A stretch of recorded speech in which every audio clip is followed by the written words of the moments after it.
Chilonzordagi uyimiz 20-kvartalda joylashgan. Birinchi dom. Mana shunaqangi ziloniy daraxtlar ko'p. Plus albatta ikkita parkovka bor. Bittasini men beraman. To'g'ri, buni kadastri yo'q, lekin mana qo'ni qo'shnilar bilan o'zimiz betonlarni quyib, o'zimiz qilganmiz. Hammani xabari bor.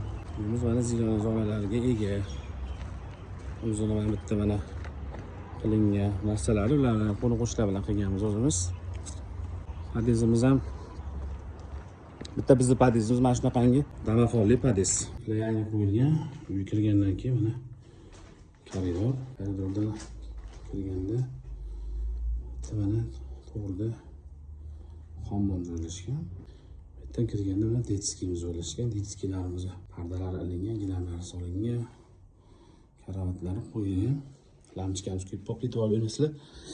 Keyin bu yerda mana chiqqandan keyin tepadan ko'rinishi polностью mana ziloniy zona.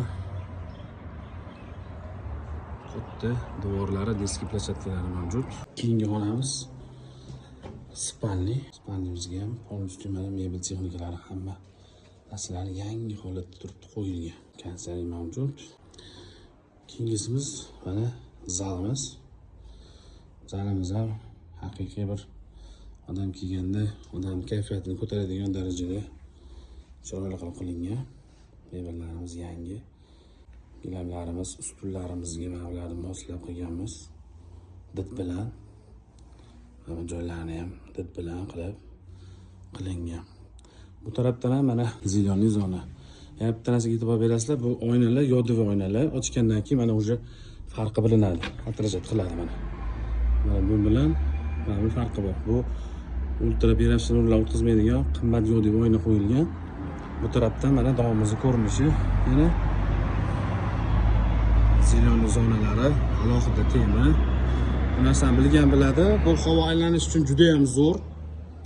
Oldida orqasida dom bo'lmasa, juda ham havo aylanishi yaxshi bo'ladi. Shuning uchun shuni e'tiborga olasizlar. Keyingisi tualetimiz mana. Oshxonamiz. Ayollarimiz sevimli oshxonasi.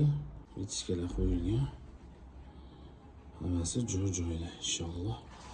Bu yerda baraka topadi.